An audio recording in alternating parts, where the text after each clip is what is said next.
Ok, bonsoir, bonsoir, bonsoir. Bonsoir tout le monde, bonsoir l'Afrique, bonsoir la Côte d'Ivoire, bonsoir de partout que vous êtes dans le monde. Je vous dis tous bonsoir. J'espère que tout va bien chez vous, j'espère que tout va bien dans vos maisons, j'espère que tout va bien dans vos différentes familles, j'espère que tout va bien dans vos différentes maisons. Ok? Voilà. Alors, je vous dis merci pour le jeûne parce que ça a donné. Ok, le Seigneur a répondu, c'était bon, c'était propre. Ok, donc ça a été accepté. Donc vraiment, je vous dis merci. Merci du fond du cœur, merci. Ok, voilà. Et puis, restez toujours dans la parole de Dieu qui est la Bible, les prières, les jeûnes. Ok, voilà. Alors vraiment, je vous dis merci du fond du cœur. Ok, voilà. Parce que ça a tellement donné que ceux qui ont les yeux spirituels, ils ont vu ce qui s'est passé sur la Côte d'Ivoire. Ok, voilà. Et ceux qui n'ont pas les yeux spirituels, ils ne peuvent pas voir. C'est ce que Jésus disait, que ceux qui ont les oreilles pour comprendre, ben, vont comprendre. Ceux qui n'ont pas les oreilles, ben, ils ne comprendront pas. Ok, voilà. Donc, ceux qui ont les yeux spirituels, ils vont comprendre. Ils ont vu et ils vont comprendre. Donc, ceux qui n'ont pas les yeux spirituels, eux, ils vont seulement voir que voilà, c'est comme ça, et puis basta, et puis on parle plus, c'est ça, voilà. Ok? On a fait un travail à fond, ok? Et ça a donné ce que ça a donné. Ok? Voilà. Maintenant, il reste la prière de 20 personnes. Et puis après ça, on va voir ce que ça va donner. Mais bien avant ça, je vais lancer encore un seul jour de remerciements pour le Seigneur, pour ce qu'il a fait, parce que vraiment le jeûne, ça fait très bien passé. Très bien passé. Donc, on va lui dire merci. Ok. Là, on devait le faire demain, mais comme je ne me sens pas bien, parce que j'ai attrapé une attaque, j'ai attrapé une attaque. C'est toujours comme ça quand tu fais... Ça se passe toujours comme ça, ok? Voilà. Et il y a 2 sœurs aussi qui ont été attaquées. Donc, en tout, on est 3 personnes qui ont été attaquées. Mais c'est pas grave. L'essentiel que ce qu'on voulait, le Seigneur l'a accepté et ça s'accomplit et ça va s'accomplir. Ok? Voilà. Tout va être propre et tout va bien se passer. C'est ça qui est important. Ok? Voilà. Donc, je vais vous montrer cette vidéo, ok? Et puis, parce que j'ai vu cette interview de M. Kone Katina avec ce monsieur-là. Donc, vous allez écouter un peu, et puis après ça, bon, ben, je vais essayer de décortiquer, puis on va fermer la vidéo. Mais demain, je vous donne une vidéo du Seigneur. On va parler un peu de Dieu, des lois, de la femme, de l'homme. Parce que souvent, il y a des enfants de Dieu qui sont mariés et ça ne va pas dans leur mariage. On va parler de tout ça. Ok? Voilà.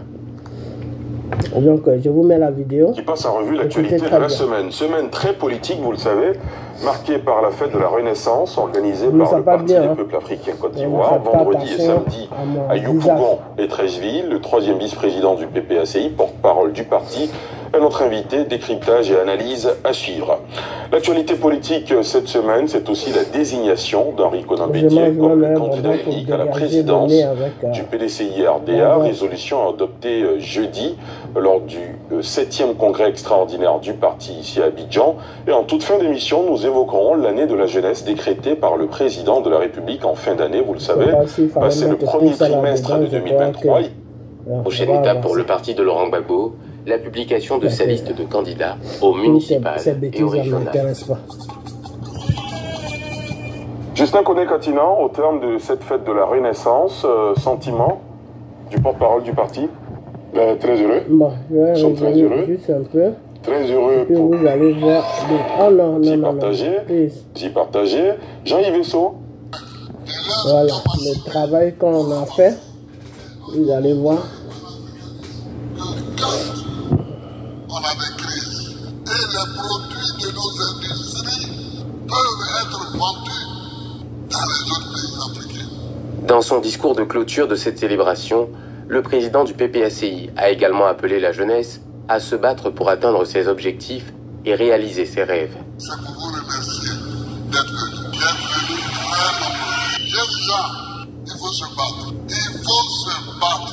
On n'a rien sans combat. Ce qui t'appartient, c'est ce que tu as réussi à mettre dans ta main et dans ta poche par ton combat. Donc, bats-toi. Que chacune et chacun d'entre vous se batte pour arriver au sommet. Prochaine étape pour le parti de Laurent Gbagbo, la publication de sa liste de candidats au municipal et au régional. Justin Koné-Katinan, au terme de cette fête de la Renaissance, sentiment du porte-parole du parti? Très heureux. Nous sommes très heureux. Très heureux pour l'organisation. Très heureux pour la mobilisation. Très heureux pour les retrouvailles et surtout pour les messages. Alors c'est l'occasion pour moi de remercier vraiment la population ivoirienne, nos militants, surtout les jeunes, les autorités ivoiriennes qui ont, et les forces de l'ordre qui ont encadré cette manifestation gigantesque, les deux manifestations gigantesques, et pour lesquelles il n'y a pas eu de notes désagréables. Les choses sont passées convenablement, même si à un moment donné on avait quelques inquiétudes. On va pas arriver loin. Coïncident des calendriers qui nous paraissaient assez troublants, mais au bout du compte, le plus important, c'est que ça s'est très bien passé. Et au moins sur la question de la mobilisation, je pense que ça a été un succès franc. Laurent Gbagbo, à la tribune, le président du PPACI, pour lui, cette célébration marque la fin de l'injustice, a-t-il dit. De quelle injustice il parle? Il n'a pas dit que ça marque la fin. Son retour, exactement. Voilà. Pour paraphraser, une injustice. Évidemment, quand on vous prend du palais présidentiel, qu'on vous envoie en prison, et que vous restez pratiquement 8 ans en prison, j'aimerais bien qu'il fasse ces années en prison pour rien du tout. Comme ça, il va comprendre de quelle justice M. Gbagbo parle. Il n'avait aucun fondement, mais ça va de soi qu'il y a une injustice qui a été commise. Et donc, le retour et cette fête-là consacre, si vous voulez, la remise des choses dans l'ordre. Et donc, ça, c'est important pour nous. Jean-Yves Bessis, réaction? Écoutez, c'est plaisant à voir parce que c'est l'expression de la démocratie. Il faudrait que plus souvent on puisse assister à ce genre de manifestation sans qu'il y ait aucune violence. Ça montre que nous avons fait un pas vers il parle de vous les réglages. Je suis impressionné par la mobilisation qu'il y a eu, mais légèrement impressionné parce qu'on voit le PPACI travailler depuis le retour du président Gbagbo. C'est des personnes qui font un travail de terrain assez impressionnant, à l'image de ce que le PDCI a toujours fait. Donc c'est un résultat impressionnant, mais qui n'est pas surprenant. Le président Gbagbo est un président populaire. En général, tout le monde l'aime. Il a des propos qui sont compréhensibles. Il parle avec des mots qui permettent à tout un chacun de les comprendre, sans avoir besoin de sortir de politique. Il sort des mots qui sont, je dirais pas populistes, mais c'est un tribun. Donc c'est vrai que ça a été une belle fête. Je n'ai pas pu y participer parce qu'on était concentré sur l'après-congrès, mais ce serait été avec plaisir que j'aurais pris part à cette fête. Docteur Bangali?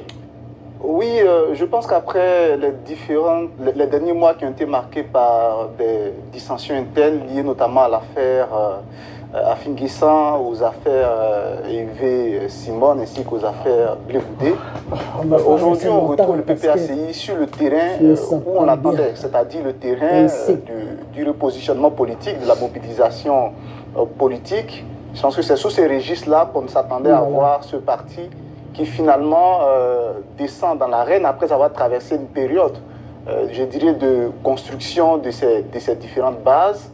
Alors, le commentaire qu'on peut faire tout de suite, c'est qu'aujourd'hui, il y a deux dimensions possibles qu'on peut trouver à cette manifestation.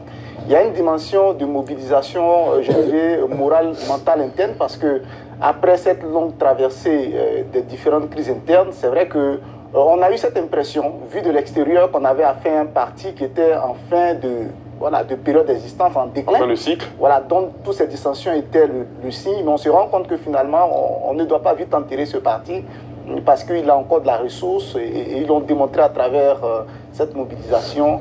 Et puis excusez-moi, moi quand je ne vais pas bien, là, je dors beaucoup. Sur cette mobilisation, c'est déjà le fait qu'elle se passe dans une commune qui est réputée être un bastion du FPI, de l'ancien FPI, aujourd'hui devenu, branche est devenue le PPACI. Vous savez, c'est des mots-clés que je suis en train de chercher dans la vidéo, et puis je vais répondre à ce monsieur qui se dit ministre de la Jeunesse. Ils étaient absents du jeu politique. Donc cette mobilisation aussi annonce, pour l'avenir, pour les élections locales qui arrivent, une bataille entre ces deux éléphants politiques. Voilà, donc finalement ce rassemblement était des signes annonciateurs. Docteur Arthur Banga. Bon, oui, il y a des côtés, il y a des côtés positifs. Comme le dit déjà pour Laurent Gbagbo, parler d'injustice. Pour le moral des troupes, c'était intéressant. Après, sur la mobilisation, franchement, je ne vois rien d'impressionnant pour le PPACI de remplir la place du Gaillot. Je veux dire, il y a des partis moins importants. J'ai comme l'impression que ces gens-là ne sont pas conscients de ce qu'ils ont fait au Bénin. Je ne suis pas surpris. Ils ne sont pas conscients. Je ne suis pas vraiment impressionné. C'est un parti qui a quand même à son époque rempli les stades, rempli la place de la République. Donc, avant, c'était l'échauffement pour la place de la République. Donc, je suppose que c'est, comme c'est la première édition, c'est l'échauffement pour une place plus grande. Sentiment d'injustice, mais Renaissance, c'est aussi le symbole de ce que nous disons depuis. En fait, ça consacre la division de la gauche. C'est-à-dire C'est-à-dire qu'il y a Laurent Gbagbo et puis aucun de ses lieutenants de la gauche est apparu. Aujourd'hui, on est clairement dans cette division totale de la gauche avec Laurent Gbagbo qui a sa part de gauche sans doute la plus grande parce qu'il est le président, l'image incarnée de ça. Et donc, basta, fini les relations avec la fille, fini les relations avec le MGC, fini les relations même avec Charles Blé, qui, par politesse, s'est fait représenter au passé. Moi, le plus grand raté, c'est le président a parlé de message, mais moi, je ne retiens aucun message, justement, de ces 2 jours de mobilisation. Que vous preniez encore pire le lendemain, le jeudi, on peut penser que c'est la fête, donc se remobiliser, parler de victoire de l'injustice. Oui, le lendemain pour les jeunes, je n'ai 0 message. 0 message sur les jeunes, à part battez-vous. Battez-vous, j'ai l'impression que c'est un père qui parle à son enfant, pas un leader politique qui parle à Non, c'est pas un père qui parle à son enfant. 0 programme, 0 vue sur la C'est un politicien qui parle à un peuple de se battre pour avoir leur liberté. Voilà, parce que vous avez été manipulé par la France pour prendre notre liberté. Alors, lui, il dit aux Ivoiriens de se battre, parce que tous les pays se battent. Même la France même s'est battue. Il y a Maître Ali Batouré qui a quand même évoqué un certain nombre de propositions, notamment la création de coordination de jeunes dans les municipalités en vue de recueillir. C'est votre point de vue, mais je rappelle juste, moi je reste dans le fait. Ça existe, il y a les CNJCI, il y a les jeunesse communales qui travaillent déjà. Et puis j'ai entendu que les communes remportées par le PPACI devant recruter des jeunes. Je me demande si on sait un peu le bassin d'emploi que représentent ces communes, mais bon, c'est pas encore ce Vous êtes resté sur votre fin. Du point de vue des messages, totalement. Très bien. Monsieur le ministre Mamadou, réaction? Écoutez, d'abord sur la forme. Je pense que le PPACI est un parti qui s'organise, qui organise ses activités, qui a son propre agenda. Et donc, je n'ai pas de commentaires. Bien sûr qu'ils vont avoir leur propre agenda. Tu veux qu'ils aient l'agenda des rebelles? Moi, n'est pas un rebelle. De jour que vous allez comprendre ça, ça serait bien pour vous-même. Pas pour quelqu'un, mais pour vous-même. Et je me réjouis que Katina ait félicité donc, les autorités ivoiriennes et les forces de sécurité. Féliciter les autorités ivoiriennes. Donc, de la démocratie, c'est ce que nous souhaitons. des manifestations organisées, donc en respectant donc les règles.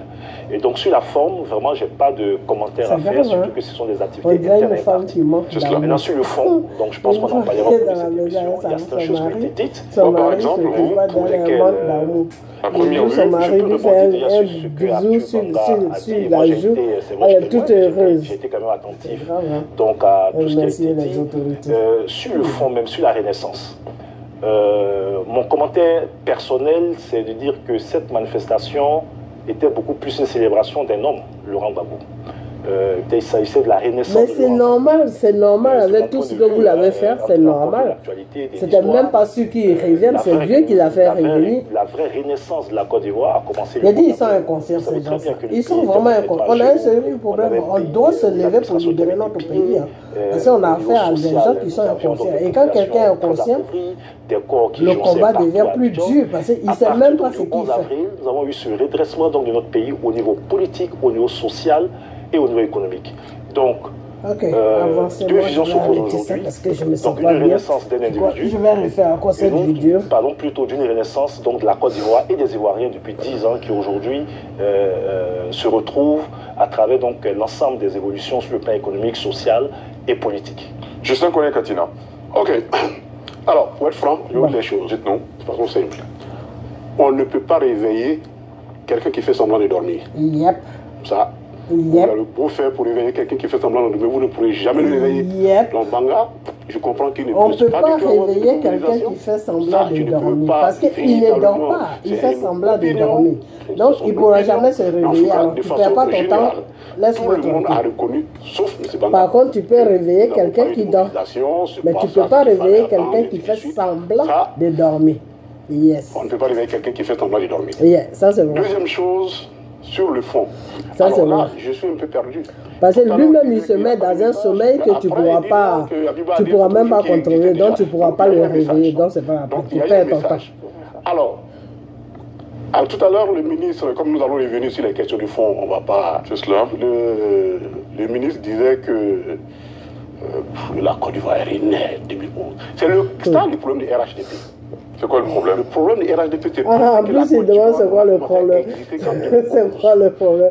Le journaliste, là aussi, il est marrant. Il dit c'est quoi le problème? C'est tous des bandes de rebelles, là. Il dit c'est quoi le problème? Lui, il ne voit pas de problème. C'est-à-dire que nous sommes dans une situation où il faut que nous nous regardions dans le miroir et dire, mais comment nous faisons pour faire il dit c'est quoi le problème? Mais quand quelqu'un... Le problème, c'est qu'ils ont pris notre pays en otage. C'est ça le problème. Prétend que la Côte d'Ivoire est renée à partir du 11 avril 2011. Je trouve que quand même c'est... Est-ce que finalement, entre vous, les politiques, on va finir par s'entendre? Parce que d'un côté, effectivement, on estime que le 11 avril symbolise l'effondrement. Comment tu veux t'attendre avec un rebelle? Un rebelle, on ne peut pas s'attendre avec un rebelle. C'est le recueil que Gbagbo a fait. Précisez votre propos, alors, allez-y. Je n'ai pas compris. Précisez votre propos. Je ne remets pas en cause la renaissance telle que fêtée par le PPACI. Je constate juste que ça a été la célébration. On dit PPACI. Et il a rappelé cette renaissance a été définie comme étant une renaissance née de la libération de Laurent Gbagbo qui dit avoir été victime d'injustice. Je dis à la célébration d'un homme et à la renaissance d'un homme, moi j'oppose la renaissance d'un pays. Et rappeler que depuis bientôt plus de 10 ans, avec la grave crise que nous avons connue, ce pays renaît, avec tous les indicateurs aujourd'hui qui sont positifs. Il n'y a pas de crise. Vous êtes venu attaquer un pays et un peuple. C'est de ça que vous devez parler. Mais je dis, moi ce qui m'intéresse, ce qui intéresse le RHDP, c'est la renaissance d'un pays et la renaissance des Ivoiriens, alors que le pays avait été mis à genoux. Vous avez mis le pays à genoux. Monsieur, comment il s'appelle même? Touré Mamadou. Vous avez mis le pays à genoux. Vous avez mis la Côte d'Ivoire à genoux. Ce pays, donc, en train de... Voilà. La Côte d'Ivoire ne s'est pas mis à genoux tout seul. C'est vous qui avez mis la Côte d'Ivoire à genoux avec votre bande de rebelles. Oui, allez-y. Peut-être que vous n'avez pas bien compris, je vais répondre les termes. D'accord, donc... Oui, quand même, parce que tu perds ton temps à discuter avec quelqu'un, toi-même tu as trouvé déjà le mot, puis tu discutes. Tu ne peux pas réveiller quelqu'un qui fait semblant de dormir. Ceux-là, ils ne comprennent rien. C'est pas en train de discuter avec eux. Et moi, je vais te lancer un message. Il ne faut plus faire cette bêtise, cette erreur-là de discuter avec. Il ne faut pas te rabaisser. Que des gens ont dit... Laurent Gbagbo, c'est fini, le SPI, enfin l'ancien SPI, c'est fini, on va les vider de la substance. Donc, c'est la renaissance ici, il faut comprendre. La renaissance comme étant ici la mise en ordre d'un processus qui était... Le pays est à genoux. Non, les gens, ils sont malades. Ils sont venus attaquer un pays, ils disent le pays est à genoux. Comme si on avait, c'est quelqu'un d'autre qui avait attaqué. Quand on parle de la renaissance, le président Laurent Gbagbo incarne une grande population. On a un seul problème, c'est Dieu celui qui peut nous aider à libérer notre pays. Et c'est pour ça que nous prions. Parce qu'on ne veut plus suivre ces gens-là. C'est des bouchers, ils ne comprennent rien. Et qui étaient aussi totalement dans le silence et qui souffraient et qui renaient aussi. Donc attention, il ne faut pas le ramener à une seule personne. Je rappelle que le professeur Simplice Yodé Dion nous a rejoint. Il est enseignant en philosophie politique, président de l'association des professeurs de philosophie de Côte d'Ivoire.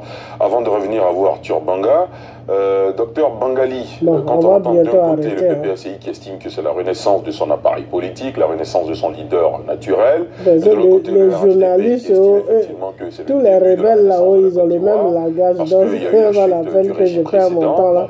Moi, je me sens pas bien, ok? Je voulais juste vous montrer certaines choses et puis comme ça, si je parle, vous allez comprendre de quoi je parle. Disons que les mots sont polysémiques, c'est-à-dire que le même mot peut avoir, en fonction du contexte d'application, plusieurs significations. C'est connu en français. Donc je pense que c'est tout à fait normal qu'en fonction du camp où on se situe, voilà, l'interprétation du même mot puisse prêter, je veux dire, à plusieurs acceptions, plusieurs compréhensions. Par contre, ce que moi je veux dire, que j'ai observé qui quand même rassemble les deux camps politiques, c'est le fait d'avoir quand même, ce n'est pas subtil, d'avoir remarqué que vous savez quoi? Il m'a donné l'impression un peu de copier sur... Arrêter cet enfantillage là, ok? Voilà, parce que c'était juste pour vous faire comprendre de quoi je vais parler, ok? Voilà, donc on va arrêter ça et puis je vais parler et puis on va fermer la vidéo parce que je ne me sens pas bien pour écouter des idioties. Parce que moi je trouve que c'est des trucs un peu stupides, hein, ok? Voilà, donc les stupides là, moi j'écoute pas ça. Donc on va laisser tomber. Parce que quand quelqu'un fait quelque chose et puis il n'est pas conscient de ce qu'il a fait et il se dit ministre de jeunesse, c'est qu'il y a un problème. Il y a un sérieux problème. Notre pays est en danger. Notre pays est en danger. Ok? Voilà. Alors, mes frères et sœurs, c'est cette vidéo que j'ai vue de M. Kone Katina avec ce monsieur-là qui se dit ministre de jeunesse, Mamadou Touré. Ok? Voilà. Il fallait que je réponde. Je ne me sens pas bien, mais il fallait que je réponde. Ok? Voilà. Donc, moi, ce que j'aimerais dire à monsieur Mamadou Touré, c'est que... Enfin, pas Mamadou Touré, excusez-moi. Ce que j'aimerais dire à monsieur Kone Katina, c'est que lui-même, il a trouvé sa réponse. Alors, je ne sais pas ce qu'il est venu faire sur ce plateau-là. Parce que quand M. Kone Katina dit qu'on ne peut pas réveiller quelqu'un qui fait semblant de dormir, ça veut tout dire. Ça veut tout dire. Ça veut dire qu'ils ne sont même pas à son niveau. C'est-à-dire, lui, ce qu'il dit là, ils ne peuvent pas comprendre ça. Alors, si tu sais ça, pourquoi tu es venu t'asseoir au milieu de eux avec le journaliste dedans, tout le monde englobé dedans, sauf les gens des PDCI, et puis tu viens te rendre ridicule? Il faut arrêter. Il faut arrêter. C'est ça qui ne me plaît pas de fois chez Babon. Il veut tellement faire plaisir qu'il ne peut pas dire non. Il y a des moments où il faut dire non. Ok? Et c'est ces erreurs-là qui ont fait que le FPI a été frappé. Ok? Parce qu'il était entouré d'une bande de vampires et il ne pouvait pas leur dire que non. Je ne sais pas si on a la même vision. Il ne pouvait pas leur dire ça et donc il leur faisait confiance aveuglement. Et voilà où ça l'a amené. C'est venu lui donner une bande de rebelles qui l'ont pris en otage pour 8 ans de sa vie. Et puis aujourd'hui, ils sont sur un plateau de chaînes et ils ne savent même pas de quoi ils sont en train de parler. Ok? Voilà. Donc après ça, vous avez vu le discours. De toute façon, toute la Côte d'Ivoire a vu ça, toute l'Afrique a vu ça. Connaît comment il s'appelle, Mamadou, comment il s'appelle même ce monsieur-là, Touré Mamadou, tu vas dire que, je ne sais pas si c'est Touré Mamadou, oui, tu vas dire que oui, et que la Côte d'Ivoire est à genoux, et que, comment on appelle, et que, oui, que la Côte d'Ivoire est à genoux, des trucs. Mais si la Côte d'Ivoire est à genoux, c'est vous qui avez mis la Côte d'Ivoire à genoux. C'est vous qui avez mis la Côte d'Ivoire à genoux. C'est vous qui êtes venu attaquer la Côte d'Ivoire. C'est vous qui êtes venu attaquer la Côte d'Ivoire. La France vous est préparée au Burkina et vous êtes descendu sur la Côte d'Ivoire avec des armes. Vous avez tué des milliers de personnes. Ok? Voilà. Et l'autre qui dit que oui, Gbagbo parle à ses partisans comme si pour lui, il parle à ses enfants. Donc toi, monsieur, quand tu vois tout ce monde-là, ça c'est partisans de Gbagbo, ça. C'est les Ivoiriens. C'est les Ivoiriens que Gbagbo est en train de parler. Que chers Ivoiriens, chers enfants, si vous voulez être libre dans votre pays, là, battez-vous. Parce que ce qui te revient de droit, là, c'est quand tu l'as dans la main et quand ça est dans ta poche que ça t'appartient. Ok? Donc, battez-vous pour que ce qui vous revient de droit, là, puisse rentrer dans votre main et pour que ça puisse atterrir dans votre poche. Ça, tout le monde le dit. En ce moment, le Sénégal est en train de se battre. Le Mali est en train de se battre.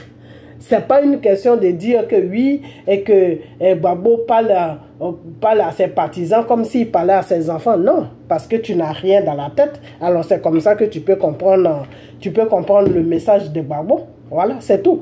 Parce que pour quelqu'un qui a quelque chose dans la tête, tu ne vas pas comprendre comme ça le message de Gbagbo. Tu vas le comprendre de la façon que je suis en train de t'expliquer. Ok? C'est un politicien qui dit à son peuple que battez-vous pour prendre ce qui vous revient de droit. Voilà le message de Gbagbo. Tu veux avoir une belle vie, tu veux vivre normalement, tu veux un travail, tu veux un respect dans ta vie, tu veux que le monde te respecte, mais bats-toi. C'est tout. C'est tout. C'est tout. Donc je ne vois pas de quoi vous êtes en train. Bats-toi parce que si tu ne te bats pas, ce qui te revient de droit, là, c'est l'ennemi qui va prendre ça. Et une fois que l'ennemi prend ça là, tu n'auras plus accès à ça. Donc ça sera très dur pour toi. Ok? Voilà le message que M. Gbagbo est en train de donner à sa population. Ok? Voilà. Donc si toi tu n'as pas compris ce message, si tu n'as pas compris ce message que tu dis que oui, que M. Gbagbo parle à les partisans comme s'il parlait à choses, comment on appelle, à ses enfants. Ça c'est chose, comment on appelle ça. Ceux-là, c'est des partisans de Gbagbo, ça. Attendez. Du panafricanisme. Yeah. Ceux-là, le monde que tu vois là, qui est rempli là, ça c'est partisan de Gbagbo, ça. Le monde que tu vois là, qui est rempli, ce monde-là, c'est partisan de Gbagbo. Ce n'est pas partisan de Gbagbo. Ce sont des Ivoiriens. Ce sont ce monde-là que je peux même pas bien montrer parce que la lumière est trop. Dans son discours de clôture de cette célébration, ce ne sont pas choses, comment on appelle ça, ce ne sont pas ses partisans, ce sont des Ivoiriens. Ce sont les Ivoiriens que vous avez traumatisés. Ce sont des Ivoiriens, il y en a qui étaient petits dedans, quand vous avez amené votre guerre de ridicule là, pour attaquer la Côte d'Ivoire, il y avait des enfants là-dedans. Qui ne comprennent pas, donc il fallait que M. Gbagbo leur explique ce qui s'est réellement passé. Ok? Tous ceux qui sont ici, de vendredi jusqu'à samedi, là, ce n'est pas des partisans de M. Gbagbo. Les partisans de M. Gbagbo, on les voit très bien. Ils sont en pagne, le pagne que eux tous ils portent. Le pagne de PPACI, le blanc, chose, comment on appelle, blanc-bleu, le bleu cassé. Ok? Donc, ces gens-là que Gbagbo est en train de parler, ce sont des Ivoiriens. Ok? Voilà. Donc, Gbagbo n'est pas en train de parler à ses enfants. Gbagbo est en train de parler au peuple de Côte d'Ivoire, la jeunesse de Côte d'Ivoire, que battez-vous. Tout le monde se bat. La France s'est battue avec les Allemands. Quand ils ne pouvaient pas gagner cette guerre, ils sont partis chercher les Anglais et les Américains et les Africains pour les aider. Et ils ont pris la victoire sur les Allemands. Les États-Unis se sont battus. Tous les pays dans ce monde-là se battent. Même l'Afrique du Sud s'est battue. Ok? Donc tous les pays se battent sur cette terre. Ok? Voilà. Donc c'est pas un mal si Gbagbo dit aux Ivoiriens de se battre pour prendre ce qui leur revient de droit. C'est une parole de Dieu. Dieu dit ça dans la Bible. Dieu te dit dans la Bible que ils vont te combattre pour ta richesse. Mais bats-toi pour garder cette richesse. C'est tout. De fois quand Dieu nous demande des jeûnes et des prières pour des nations, à votre avis, c'est pourquoi? On est en train de se battre dans le spirituel et Dieu maintenant, lui, il vient pour accomplir ce que nous, on demande dans le spirituel. On lui demande, il vient pour accomplir ça sur le pays. Ok? Voilà. Le Seigneur a dit, vous allez prier pour la libération de vos nations. Ok? Donc, arrêtez de rencontrer n'importe quoi. Quand il s'agit de Gbagbo, vous rencontrez toujours n'importe quoi. Je ne sais pas pourquoi vous êtes comme ça, mais quand il s'agit de Gbagbo, vous rencontrez n'importe quoi. Arrêtez de rencontrer n'importe quoi. Ok? Voilà. Et c'est monsieur Katina qui vous a donné beaucoup d'importance parce que des gens comme ça, moi, je ne sais même pas ce qu'il allait faire au milieu de vous. Ok? Voilà. Lui-même, il a trouvé la solution. Et lui-même, il a compris votre problème et puis il a su au milieu de vous. Alors moi, je ne comprends pas. Qu'on ne peut pas réveiller quelqu'un qui fait semblant de dormir. Ça veut dire quoi? Ça veut dire qu'on ne peut pas faire comprendre quelqu'un qui est stupide. Voilà, c'est ce que ça veut dire. Si vous ne savez pas. Ça veut dire tout simplement que quand quelqu'un est bête là, qui ne comprend rien là, tu vas beau parler, il ne comprendra jamais rien. Parce que lui-même dans sa tête, ça ne tourne pas à rond. Ok, voilà, c'est ce qu'il veut dire. On ne peut pas réveiller quelqu'un qui fait semblant de dormir. C'est ce que ça veut dire. Ok, en bon français, c'est ce que ça veut dire. Ok, donc si monsieur Katina, si toi tu sais ça, pourquoi tu allais t'asseoir au milieu d'eux pour dire que c'est le débat que tu veux faire? C'est quel débat que tu veux faire? Tu pouvais prendre quelqu'un dans votre groupe là pour venir, quelqu'un qui est au même niveau que Touré Mamadou, je ne sais quoi. Faut te faire respecter.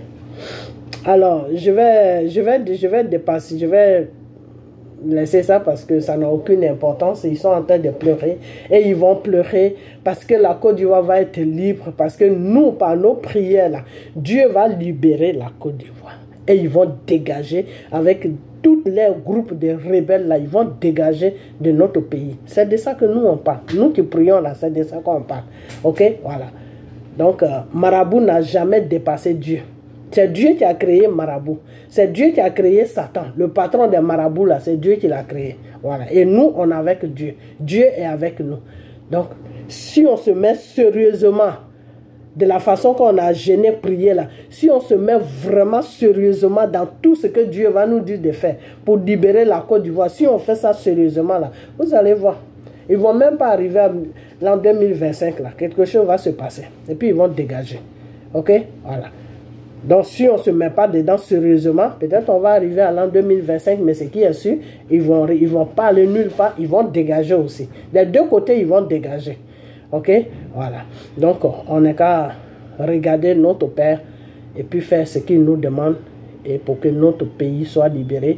Et à partir de notre pays, toute l'Afrique va se libérer parce que c'est toute l'Afrique qui souffre. Alors, ces rebelles-là qui prennent les pays des gens en otage ne voient pas la souffrance de la population parce que eux ils sont bien.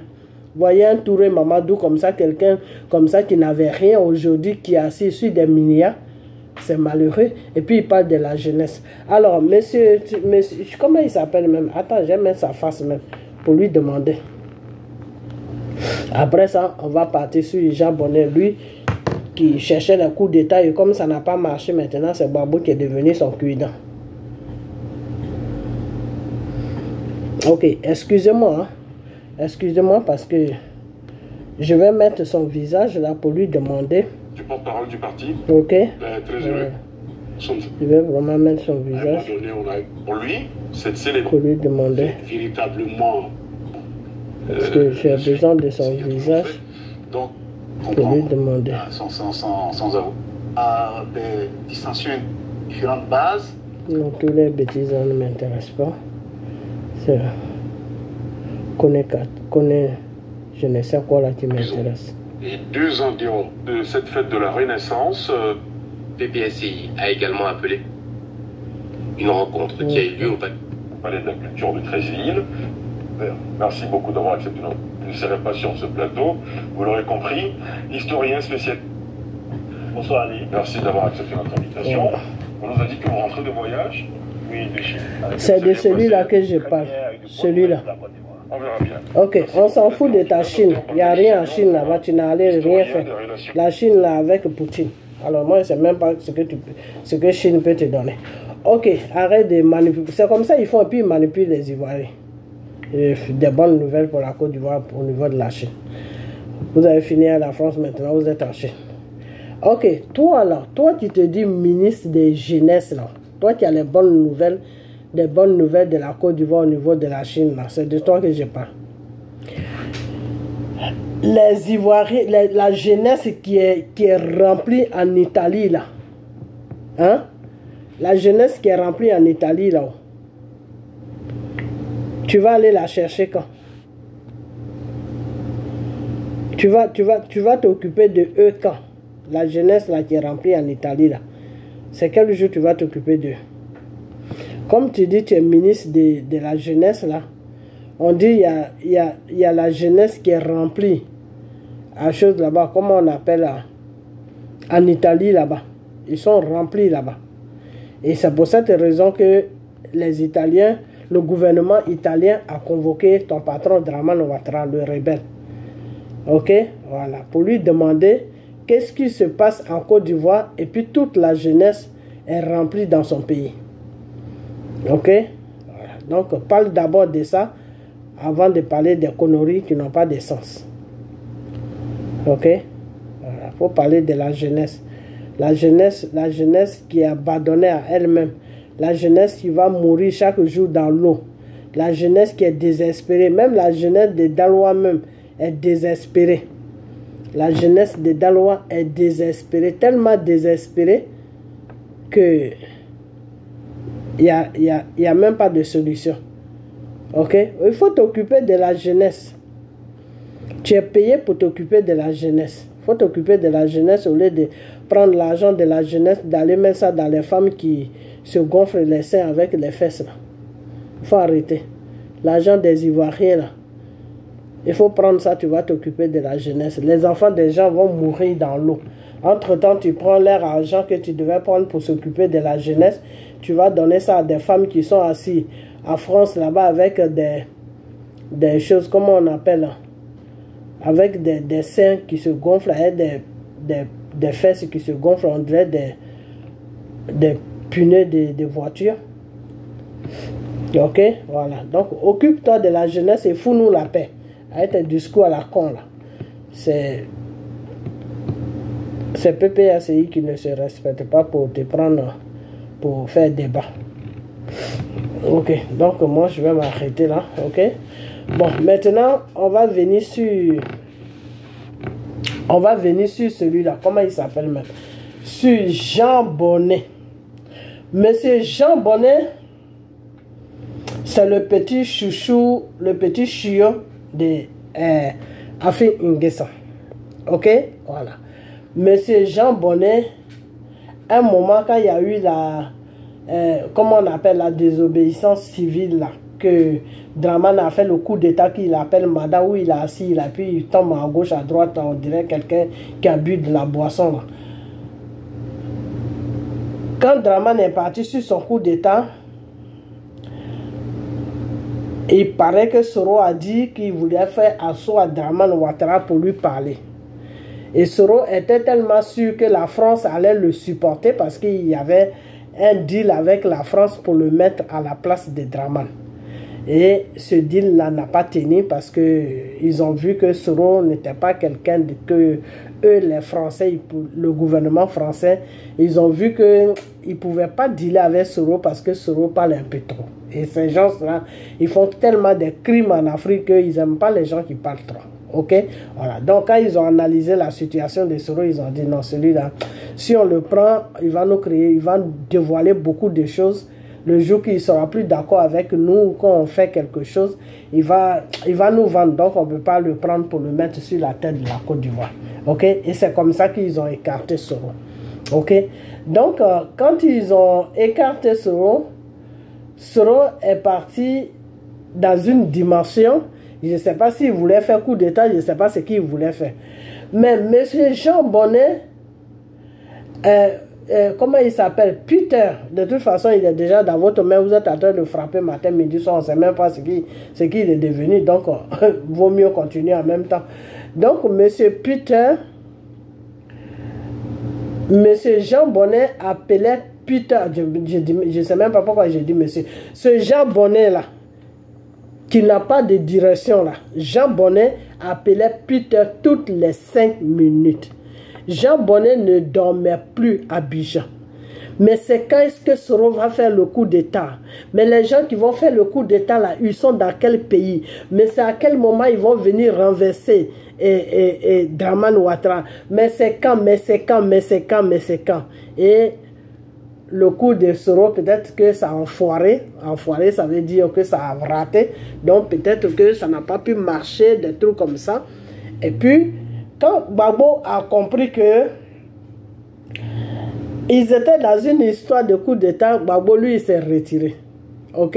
Gbagbo s'est retiré. C'est là que la guêpe a fait des vidéos pour commencer à insulter M. Gbagbo pour dire que oui, c'est un inconscient, blablabla. Et c'est là où moi j'ai fait vidéo pour attaquer la guêpe pour lui dire de laisser M. Gbagbo tranquille parce qu'il n'avait jamais dit qu'il allait faire politique avec Soro.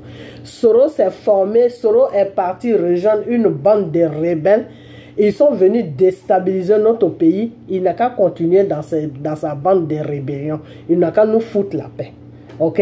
Et elle a compris bien mon message. Elle s'est calmée. Elle n'a plus fait deuxième vidéo. Ok?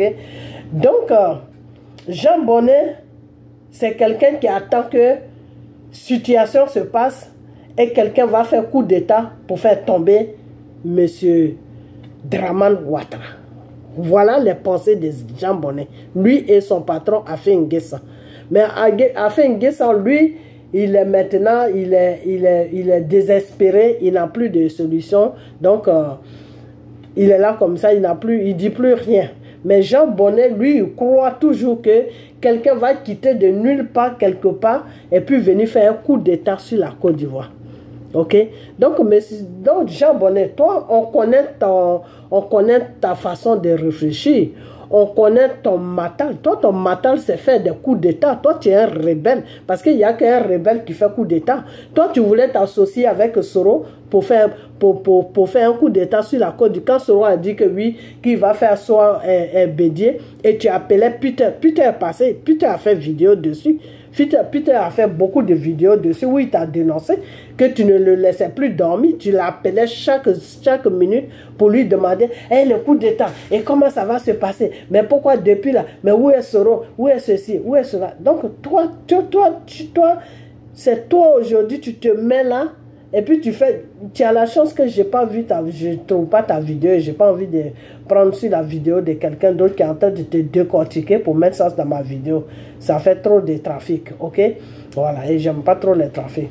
Donc, c'est ta vidéo que je voulais prendre directement pour coller ça sur ma vidéo, mais tu as la chance que je ne l'ai pas trouvé et je me sens pas bien, donc j'ai pas envie de chercher. Mais le jour où je tombe dessus, je suis avec toi. Ok? Voilà. Donc, toi, tu as le culot de dire que oui, Gbagbo, quand il est venu, comment on appelle, il pensait que son jugement n'était pas télévisé, que le monde entier n'a pas vu ça. Donc à chaque occasion, il parle toujours de son emprisonnement, il parle de ceci, il parle de Natianam Bamba, il parle de ceci, il parle de cela, alors que c'est mieux qu'il parle des choses, comment on appelle ça? Il parle d'un programme. Mais toi, la Jean Bonnet, là, toi, tu es normal, toi. Tu as pété un plan dans ta tête, là où c'est quoi? Qu'est-ce qui se passe dans ta tête? Ils ont pissé dans ta tête. Moi, c'est ça que je ne comprends pas, quoi. Vous êtes des vieux, vous n'avez rien dans la tête. Des vieux qui n'ont rien dans la tête. Des vieux désespérés de la vie qui n'ont rien dans la tête. Ton patron a fait une guerre là. Il a pris le parti politique de Gbagbo en otage parce que les Français l'ont dit, le gouvernement français l'a dit de faire ça en croyant qu'en faisant ça, il allait faire tomber Gbagbo politiquement. Ok? Donc, Afin N'Guessan a fait cela. Alors, si Gbagbo vous a laissé son parti politique, aujourd'hui, il allait créer un autre parti politique par la volonté de Dieu. Le parti politique de Gbagbo que ton menton là a volé là, Afin N'Guessan a pris là. Mais vous avez déjà un parti politique, mais pourquoi tu ne dis pas à Afin N'Guessan de dénoncer? Pourquoi tu ne dis pas à Afin N'Guessan de parler des choses, comment on appelle, des faits de la société? Pourquoi tu ne dis pas à Afin N'Guessan de parler de ce qu'il va faire avec de ce qu'il va faire pour les Ivoiriens? Pourquoi tu ne dis pas à Afin N'Guessan de parler de tout ça? Afin N'Guessan, c'est un politicien, non? S'il a pris un parti politique, c'est pour faire quoi? C'est pour dormir avec ça? C'est pour faire de la politique. Ok? Jean Bonnet, Afin N'Guessan, c'est toi qui es le conseiller de Afin N'Guessan. Alors, si Afin N'Guessan a pris le FPI, c'est qu'il a tout le nécessaire pour faire la politique. Alors, pourquoi tu ne vas pas faire la politique avec lui? Pourquoi tu ne dis pas à Afin N'Guessan, mais parle des effets de la société. Parle de comment tu vas travailler si tu viens au pouvoir. Dis aux Ivoiriens ton programme de société. Pourquoi tu ne dis pas ça à Afin N'Guessan pour qu'il fasse ça? Puis tu viens emmerder M. Gbagbo que oui, il parle toujours. Mais s'il parle toujours de la même chose, ce n'est pas dans ta bouche qu'il parle. Ok? Voilà. Et puis les Ivoiriens à qui il parle là, ils n'ont pas fait des choses, comment on appelle, ils n'ont pas fait comment je peux dire ça même, ils ne se sont pas plaints, parce que si c'était plaint, on allait trouver ça sur les réseaux sociaux, ou bien les journalistes, ils allaient parler de ça, que oui, les Ivoiriens qui sont allés à la rencontre de Gbagbo, ils se sont plaints que oui, pourquoi Gbagbo parle toujours de sa vie, de la prison, mais les Ivoiriens ne se sont pas plaints. Le contraire, ça les a fait plaisir que Gbagbo leur dit, parce que quelqu'un qui te dit son histoire qu'il a vécue, son histoire qui a été humiliante qu'il a vécue, son histoire où on voulait le tuer qu'il a vécu, quelqu'un qui se met à te raconter ça, c'est quelqu'un qui te porte de l'importance. Parce que quand quelqu'un ne te porte pas de l'importance, là, il ne peut pas te raconter l'histoire que Gbagbo a vécue là. Il ne peut pas te raconter ça. Si Gbagbo ne porte pas de l'importance aux Ivoiriens, là, Gbagbo ne peut pas s'arrêter là où il y a des milliers d'Ivoiriens qui le regardent, là où il y a des milliers d'Africains qui le regardent, il ne peut pas prendre un micro et puis raconter toute sa vie qu'il a subi, que vous les rebelles, vous l'avez fait subir. Même vous-même qui êtes autour de lui, vous les Afin N'Guessan, les Jean Bonnet, là, vous tous qui êtes autour de Gbagbo, vous avez un pied dans la rébellion, un pied chez Gbagbo. Donc, si ce monsieur-là, vous l'avez maltraité physiquement, moralement, sur tous les plans, vous l'avez maltraité. Vous avez maltraité M. Gbagbo comme le monde a maltraité Jésus. Je ne vais pas comparer Gbagbo à Jésus, mais quand je regarde l'histoire de Gbagbo, c'est-à-dire que Gbagbo a pris toute la souffrance des Ivoiriens sur son dos. De la façon que Jésus a pris toute la souffrance du monde sur son dos. Et il a été humilié, il a été maltraité, ils sont partis jusqu'à le mettre sur la croix de Golgotha pour souhaiter sa mort, et il est mort. Et le troisième jour, l'amour qu'il avait pour nous a fait qu'il a été, son esprit est sorti du corps. Et c'est cet esprit-là aujourd'hui qui est avec nous. Ok? Donc, vous l'avez complètement humilié. L'humiliation que l'être humain ne peut pas vivre sur la terre, c'est ce que vous avez donné à Gbagbo. Ok? C'est ce que vous avez donné à Gbagbo. Les rebelles, les rebelles et les militaires français, ils ont fait du n'importe quoi devant Gbagbo, sur sa femme. Comment un homme peut supporter ce que Gbagbo a supporté là? Toi, Jean Bonnet, tu peux supporter ça? Tu peux supporter ça? Tu peux supporter ce que Gbagbo a supporté? ton patron a fait une guerre, là, il peut supporter ça. A fait une guerre, ça qu'ils ont arrêté. Alors qu'il était dans le coup avec les Draman Ouattara, il était dans le coup. Il était dans le coup en train de distraire les choses Soro, en croyant qu'il allait faire ça. Et puis ils allaient arrêter Soro, que Soro allait faire un coup d'état. Comme ça, ils allaient avoir une bonne occasion pour arrêter Soro. Et puis maintenant, donner une place à Afin N'Guessan. Afin N'Guessan, c'est un traître. C'est un traître quand il était en train de faire ce discours à la con là. Moi, depuis longtemps, j'ai dit ça aux Ivoiriens. Mais c'est parce que les Ivoiriens ne veulent pas m'écouter. Quand Afin N'Guessan est parti aux élections, et puis après, il est sorti des élections, et Kakabe est resté avec Draman là. J'ai dit ça aux Ivoiriens. J'ai dit aux Ivoiriens que si Afin N'Guessan est sorti dans les élections, ce n'est pas lui-même qui a pris la décision de sortir. C'est la France qui l'ont dit de sortir. Parce qu'il a un rôle à jouer au milieu de nous. La France l'a dit de sortir pour que les Ivoiriens aient confiance en lui. Pour qu'il puisse rentrer dans le groupe des Gbagbo là. Et c'est ce qu'il a fait. Et c'est ce que Gbagbo a vu. Votre plan a foiré parce que Gbagbo est sorti. C'est tout. Votre plan là, ça a foiré parce que Gbagbo est sorti. Et quand Gbagbo est sorti, Soro a compris et Soro a arrêté. Ok? Quand Gbagbo est sorti là, quand Gbagbo a dit que moi je ne suis plus dedans, et Gbagbo a dit à Bédié de sortir, parce que vous êtes en train de préparer un coup d'état que lui ne veut pas faire partie de ça. Que lui, sa politique qu'il fait là, il n'y a pas de coup d'état dedans. Si Gbagbo voulait faire coup d'état, mais c'était depuis au temps de Houphouët. Et le coup d'état même qu'il allait faire au temps de Houphouët, c'était même pas lui-même qui allait le faire, c'est la France qui allait le faire comme ils ont l'habitude de faire. Parce que le gouvernement de Mitterrand l'a proposé ça. Qu'on va renverser Félix Houphouët-Boigny et puis on va te déposer au pouvoir. Et si tu nous sers, tu vas rester au pouvoir jusqu'à ta mort. Gbagbo a refusé ça. Donc Gbagbo, ce n'est pas quelqu'un qui fait des coups d'État. Gbagbo ne connaît pas coup d'État. Ok? Gbagbo, là, il ne connaît pas coup d'État. Et je me demande même, quand vous êtes partout, quand vous êtes venus la cerquer, vous et la France, vous les rebelles là, et la France, quand vous êtes venus à cerquer M. Gbagbo là, si M. Gbagbo n'est pas resté dans sa résidence là, s'il n'a pas attrapé crise cardiaque pour mourir là, c'est parce que Dieu était avec lui. Parce que quelqu'un qui n'est pas habitué aux armes, quelqu'un qui a fait 40 ans d'opposition avec Félix Houphouët-Boigny, qui n'a jamais pris même un petit couteau. Et ce monsieur-là, vous avez mis toutes les bombes de la France sur lui. Toutes les bombes de la France pleuvaient sur lui comme une pluie vraiment que Dieu a dit, la pluie là, ça va tellement tomber que la terre même va devenir tout noir. Vous avez déposé des bombes sur la tête du monsieur. C'est parce que le monsieur même, Dieu était avec lui. Parce que si Dieu n'était pas avec lui là, mais il allait attraper une crise cardiaque. Il allait attraper une crise cardiaque. Est-ce que vous savez que quelqu'un même qui a 20 ans peut faire crise cardiaque et puis mourir? Crise cardiaque, ça n'a rien à voir avec l'âge. Ça n'a rien à voir avec l'âge. Crise cardiaque veut dire quoi? Crise cardiaque veut dire que quelqu'un qui est dépassé d'une situation et qui ne peut plus supporter la situation et son cœur lâche. Parce que il s'attendait pas. Gbagbo ne s'attendait pas à ce qui lui est arrivé.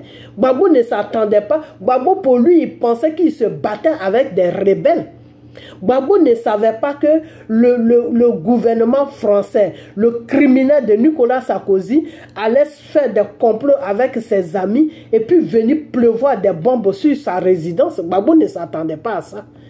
Il ne s'attendait pas du tout à ça. Il s'est dit dans sa tête que ils vont aider un peu les rebelles. C'est avec les rebelles que je suis en train de me battre. Mais les hélicoptères qui lançaient les bombes sur la résidence de Gbagbo, c'était les militaires français. Alors le monsieur, il sort dans ça. Parce que Dieu l'a protégé. Il sort dans ça. Et puis vous venez vous asseoir sur des chaînes de télévision.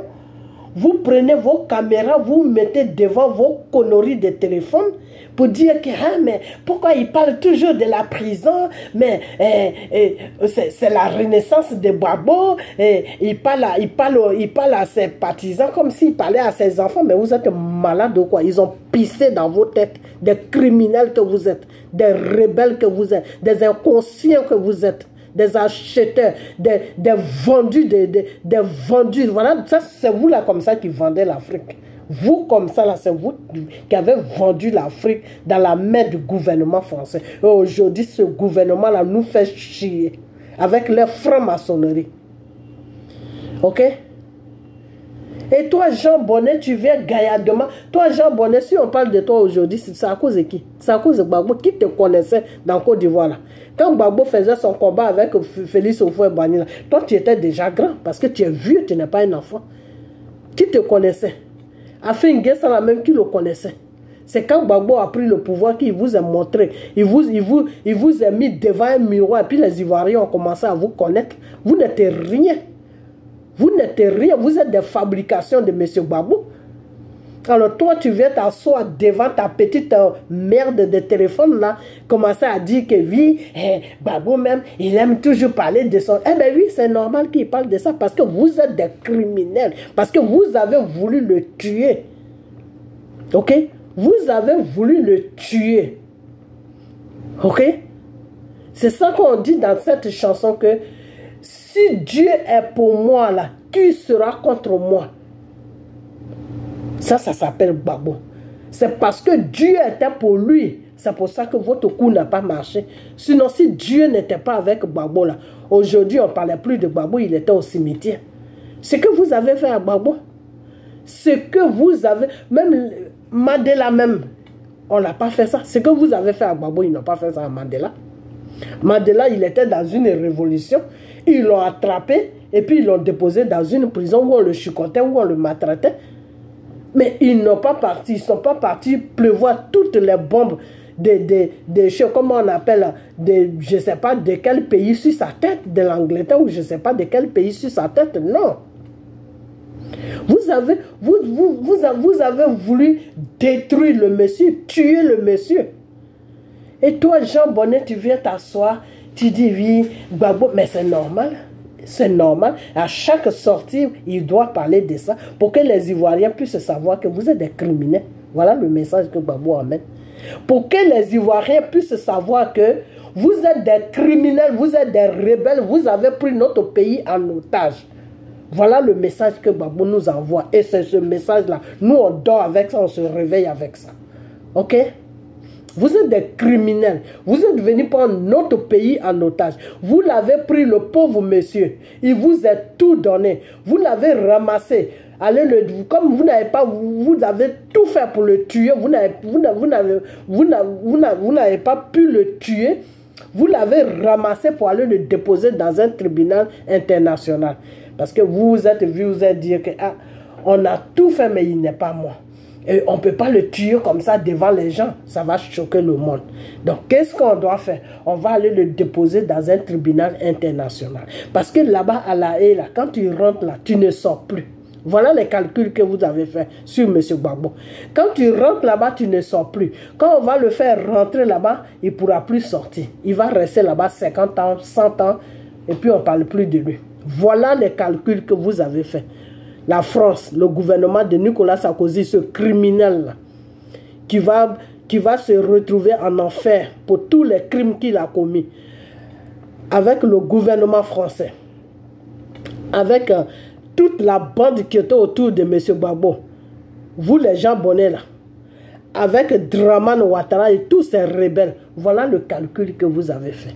Déposez-le à La Haye et puis on va gouverner le pays tranquillement. On va écraser les Ivoiriens. Les Ivoiriens vont mourir de faim. Et celui qui a trop faim, eh ben, il s'en va, il va où il veut. Et c'est ce qui se passe en ce moment. Alors, quand Mamadou Touré, ce petit inconscient ministre-là, quand il dit que oui, que le pays est à genoux, mais qui a mis le pays à genoux? Mais c'est vous qui avez mis le pays à genoux. Quand vous avez formé votre bande de rebelles là, notre pays n'était pas en genoux. Ok? la Côte d'Ivoire se portait bien. La Côte d'Ivoire n'était pas à genoux. Aujourd'hui, vous avez tué des Ivoiriens. Vous avez fait du bordel, vous avez fait n'importe quoi. Vous venez sur les plateaux de chaîne et vous faites semblant comme si vous ne savez pas ce qui se passe. Non, il y a le chômage, non, la jeunesse, quand vous étiez là, la jeunesse était comme ça, nous on est venus, mais à votre temps là, la jeunesse c'est du cata. Parce que c'est à votre temps là que, au temps de Gbagbo, oui, la jeunesse sortait. Tu sors quand tu as envie de sortir. Mais à votre temps là, c'est ça qui fait la différence. C'est qu'au temps de Gbagbo, la jeunesse qui voulait sortir sortait parce qu'ils avaient envie de sortir. Ils avaient envie d'aller voir ailleurs. Ils avaient envie de faire autre chose que de rester en Côte d'Ivoire. Mais vous, à votre temps là, la jeunesse n'a pas le choix. Il y a des gens même qui ne veulent pas partir, mais ils se disent, mais moi, il faut que je parte. Il faut que je parte pour sauver ma peau, il faut que je parte. Et c'est pour ça que ces enfants-là prennent l'eau. Ils prennent tout ce qu'ils peuvent prendre. On les couche comme des femmes dans les déserts. Vous n'avez pas honte. Vous n'avez pas honte. Franchement, il y a des gens, hein, et ils savaient ces trucs-là que vous venez, vous PPACI, vous venez faire débat. Mais vous cherchez quoi même? Vous les PPACI là, vous cherchez quoi? Ces gens-là, ils ont monté une bande de rebelles pour venir découper les Ivoiriens. Au moment où vous étiez en train de gouverner, vous les avez tout donné, richesse, vous les avez donné tout l'argent de la Côte d'Ivoire. C'est cet argent-là qu'ils ont pris pour aller payer des armes pour venir tuer les Ivoiriens. C'est quoi que vous cherchez avec eux aujourd'hui? Vous cherchez quoi avec eux? Nous, notre prière qu'on fait là, le Seigneur va libérer la Côte d'Ivoire. Donc, restez sur votre mission. Mobilisez les Ivoiriens. Faites comprendre aux Ivoiriens, dites aux Ivoiriens la vraie vérité qui s'est passée. Pourquoi vous n'avez pas pu gouverner? Parce que des fois, c'est ça qui prend. Oui, Gbagbo est resté 10 ans au pouvoir, il n'a pas pu gouverner. J'aimerais bien voir que si Dramane là, il dit qu'il est président, il est là. Et puis il y a une bande de rebelles qui est sur ses fesses là. Je me demande bien s'il peut dormir. Déjà même, il n'y a même pas de bande de rebelles sur lui, il tombe de partout. À plus forte raison, s'il a pression comme Gbagbo, mais ça va être la mort. Un matin, on va attendre que Dramane a pris la fuite. Ok? Parce que dans ce pays-là, qui peut gouverner un pays? Penser à sa population, créer des emplois, faire tout ce qu'il peut faire. Alors qu'il y a une bande de criminels qui est sur son dos matin, midi, soir. Quand Soro travaillait, quand Soro était premier ministre de Gbagbo, Soro a dit un mot que je ne vais jamais oublier. Soro a dit que lui n'est pas premier ministre de Gbagbo, qu'il est avec Gbagbo, il travaille avec Gbagbo parce qu'il est sur mission. Il est sur mission. Vous savez ce que ça veut dire? Quand quelqu'un dit je travaille, je suis chez toi parce que je suis sur mission, ça veut dire qu'il est là pour espionner M. Gbagbo. Donc il espionnait M. Gbagbo dans quelles circonstances? Dans le cas où si M. Gbagbo passait des coups de fil, qu'est-ce qu'il dit? Qu'est-ce qu'il fait? Ça, c'était la France qui l'avait déposé là pour savoir qu'est-ce que Gbagbo faisait. Parce qu'eux, ils ne veulent pas avoir une surprise que Gbagbo prépare aussi de son côté une bande de rebelles ou bien que Gbagbo va toucher un grand pays qui va venir le défendre. Donc, c'est pour ça qu'ils ont mis Soro, ils ont forcé M. Gbagbo à prendre Soro comme premier ministre. Comme ça, tout ce que M. Gbagbo va faire là, Soro voit ça. Donc, Soro même l'a dit dans sa bouche. Il dit, quand j'étais premier ministre de M. Gbagbo, j'étais en mission. Soro a dit ça. Ok?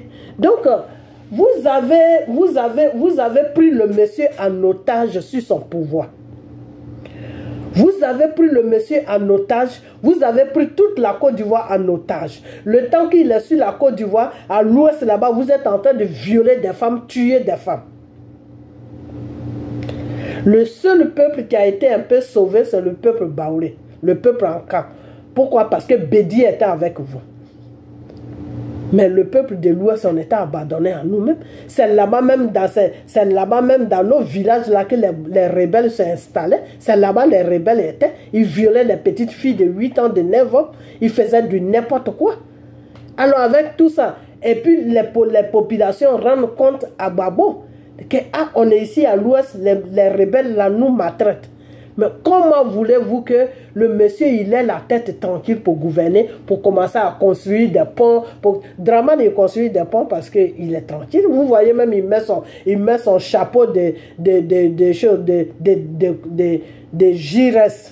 Je ne sais pas si vous connaissez Gires, c'est Dallas. Voilà. L'émission qui passait. Moi, quand j'étais très très jeune, quand je regardais cette émission, Dallas, avec les Gires, avec tout ce cric-là. Hein. Donc, quand il met son chapeau de cow-boy, là, est-ce qu'il s'occupe même de quelqu'un? Non, parce qu'il est à l'aise. Il est à l'aise pour mettre le chapeau de cow-boy, c'est que tu es à l'aise. S'il n'était pas à l'aise là, est-ce qu'il va mettre le chapeau de cow-boy? Alors c'est pour dire que vous, deux fois qui comparez le pouvoir de Gbagbo et le pouvoir de Draman, vous êtes malade. Moi, deux fois quand je vous écoute, je trouve que vous avez un problème mental. Mais vous savez quoi, c'est pas tous les fous qui se déshabillent. Donc deux fois quand je vous regarde, je dis, le Seigneur a dit, c'est pas tous les fous qui se déshabillent. Il y a quelqu'un qui peut être habillé normalement, mais sa tête là ne tourne pas rond. C'est votre cas. Parce que comment vous pouvez comparer l'incomparable? Comment quelqu'un peut gouverner un pays en sachant que celui qui l'a nommé comme premier ministre, il a des tueurs derrière lui. À n'importe quel moment, on peut le découper dans son bureau. À n'importe quel moment, la population est menacée. On lui fait du chantage. Non, tu dois signer tel papier. Si tu ne signes pas tel papier, on descend dans cette ville-là, on rase toute la ville. Vous savez ce que Gbagbo a subi? Gbagbo a subi comment on appelle ça, un chantage moral. Le monsieur, c'est parce que Dieu est avec lui. C'est pour ça qu'il tient quand même, il parle même dans un micro. Et c'est à ce monsieur-là, vous venez sur des plateaux de chaîne, quand vous finissez de manger votre galba, vous êtes bourré avec mettre de l'alcool dessus. Vous dites, vous êtes des musulmans, vous buvez de l'alcool. Voilà, votre patron, il parlait, oui, dans ma cave, il y avait chose, il y avait le vin, il y avait le whisky. Quelqu'un qui se dit musulman, quelqu'un qui a été dû au monde entier que on ne veut pas me laisser gouverner parce que je suis musulman. Boisson fait quoi dans ta cave? Vous n'avez pas dit que vous ne buvez pas. Nous, les chrétiens, on ne boit pas. Dieu n'a pas interdit la boisson, mais Dieu te dit que si tu vois que c'est mieux de ne pas boire. Pourquoi? Parce que Satan peut utiliser la boisson pour te faire du mal. Donc, c'est mieux de ne pas boire. Ok? Voilà. Donc, si tu respectes les 10 commandements de Dieu, si tu respectes la parole de Dieu, la boisson, là, tu mets ça à côté. Ok? Parce que Dieu te dit que tu peux boire. Mais si tu finis de boire, là, est-ce que tu seras conscient de ce que tu vas faire? Est-ce que tu ne vas pas ouvrir la porte à ton ennemi de rentrer dans ta maison? Donc, quand c'est comme ça, c'est mieux de ne pas boire. Ok? Voilà. Donc, je vais m'arrêter. Pardonnez, je vais m'arrêter là parce que je ne me sens pas bien. Je vais m'arrêter là. Mais Jean Bonnet, je viens sur toi. Je n'ai pas encore fini avec toi. Parce que tes conneries de vidéos que tu fais là, il faut que je montre ton visage et puis je vais parler dessus. Ok? De la façon que j'ai montré le visage de Touré ou je ne sais quoi là. Il faut que je montre ton visage comme ça, puis je vais parler. Ok? L'argent les crédits qu'ils vont prendre à la Banque mondiale, là, en disant que c'est pour la Côte d'Ivoire, et puis ils sont seulement en train de mettre des peintures, mettre des jeux de lumière, on dirait on est dans les boîtes de nuit, sur Abidjan, là. Parce que pour eux, il n'y a qu'à Abidjan. Toi, Mamadou Touré, là, tu n'as pas dit que tu es de Daloa. Tu ne sais pas ce que tu as dit, que tu es né à Daloa. Mais va arranger à Daloa. La jeunesse qui est à Daloa là, en train de pleurer matin, midi, soir. Il paraît qu'il y a un pasteur qui est là-bas là, qui prend 1 500 000 pour mettre ta jeunesse qui est à Daloa là, dans les bateaux. Et le monsieur même a dit que les femmes qui prennent les bateaux là, c'est sûr que vous allez vous faire violer parce que si deux fois tu te retrouves avec que des hommes, ben, quand ils ont envie de faire leurs bêtises, ben, ils vont te prendre. Eux, s'ils sont 100, mais tous les 100 là, ils seront ton mari. Voilà ce que le monsieur a dit. Mamadou Touré, le monsieur, il est à Daloa là-bas. Faut aller sillonner Daloa, tu vas le trouver. Pour lui dire d'arrêter, tu vas lui dire, arrête de faire partie de ma jeunesse parce que j'ai besoin de N'importe quoi, un vaurien comme ça. Donc, Dramane va prendre l'argent des crédits sur crédit au nom de Côte d'Ivoire. Vous bourrez vos comptes avec ça. Vous bourrez vos comptes avec ça. Vous ne créez pas des emplois pour que la jeunesse puisse travailler. La jeunesse est tout le temps en train de marcher dans les déserts. Ils sont en train de se faire violer. La jeunesse est obligée de prendre des bateaux où les requins, les poissons les mangent là-bas. Et toi, tu viens t'asseoir sur un plateau de télévision. Et on est là pour la jeunesse. On est là pour la jeunesse. Depuis 15 ans que vous êtes au pouvoir là, qu'est-ce que vous avez fait pour la jeunesse? Vous avez fait quoi pour la jeunesse? Parce que quand vous faites, si vous faites quelque chose pour la jeunesse là, cette jeunesse ne va pas se retrouver en Italie. Hein. L'Italie est remplie de jeunes Ivoiriens. Et c'est des djoulas. L'Italie est remplie de jeunes Italiens. Je dis Italiens, jeunes Ivoiriens. Ok? Du Nord. Espagne aussi pareil. C'est-à-dire ils ont pris ces deux pays-là en otage. Ok? Voilà. Alors l'argent que Dramane te donne là, quand il a un peu pitié, et puis il prend un peu, si c'est 2 milliards ou 3 milliards, puis il te donne pour te dire, crée quelque chose pour la jeunesse, toi tu prends ça, tu vas donner ça à tes femmes qui sont en France là-bas, qui se gonflent les seins, qui se gonflent les fesses, on dirait des pneus de voiture qu'on gonfle parce que c'est dégonflé, n'importe quoi. Et c'est toi qui viens parler avec des gens sur un plateau de télévision pour parler de Gbagbo. Toi tu vaux même pas l'orteil de Gbagbo, et tu sais qui est Gbagbo toi. N'importe quoi, conneries comme ça. Je m'arrête là, partagez la vidéo. Puis, des fois, je vois des gens qui disent, oui, tu parles de Dieu, et puis tu parles de... Oui, je parle de Dieu, et puis je parle de la politique. Parce que c'est cette politique qui a fait que Dieu m'a donné l'autorisation de venir parler de mon pays, et il passe par moi pour dire, fais ça, fais ça, fais ça. Et puis, je vous lance des appels, et puis on fait ce qu'on doit faire. Et puis, pour que la Côte d'Ivoire et l'Afrique puissent aller de l'avant, pour que Dieu puisse prendre le contrôle. Ok, voilà. Donc, moi au moins, je suis consciente. Je sais qu'il y a rien ne va dans mon pays et tout le continent africain est en train de souffrir. Voilà le Sénégal qui est en train de souffrir. Ok, voilà le Burkina qui est en train de souffrir. Voilà, comment on appelle ce pays-là, j'ai oublié le nom. La Guinée qui est en train. Tous les pays africains, le continent africain est dirigé par des zozos, des marionnettes que la France prend. Ils déposent sur tel pays, ils déposent là, et puis ils prennent la richesse. Quand tu les vois dans les choses parlementaires, là, quand ils sont en train de faire leurs débats, non, on a débauché tel milliard pour la jeunesse pour aller à l'université. Ça, c'est les enfants. Hein. Je parle des blancs, hein. Je ne parle pas des noirs. Je parle du gouvernement français. Allez-y. Quand ils font les réunions dans les parlements, là, dans les choses, comment on appelle ce truc-là même, j'ai oublié le nom. Où ils font tous les politiques là. Ils font ça tous les mercredis. Moi, quand j'étais sur la France, je ne sais pas s'ils ont changé de jour. Ok? Où ils font, j'ai oublié même le nom, j'ai regardé ça tout à l'heure. Les étudiants, les gens viennent parler pour les étudiants. Non, les étudiants, ils ont besoin de ça, pour continuer les études. Entre-temps, c'est notre richesse qu'ils prennent pour amener en France, pour que les enfants aillent dans les études.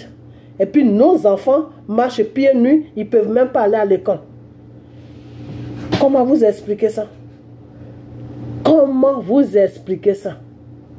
Le Seigneur nous a avertis il y a longtemps. On doit se réveiller. Le Seigneur a dit, peuple africain, continent africain, ils vont vous combattre pour votre richesse. C'est ce qu'on est en train de voir en ce moment. Ok?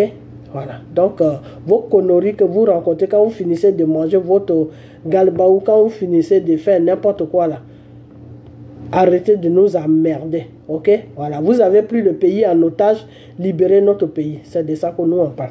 Ok, et vous allez le libérer. Vous le voulez, vous ne voulez pas, vous allez libérer la Côte d'Ivoire. Regardez seulement, n'importe quoi.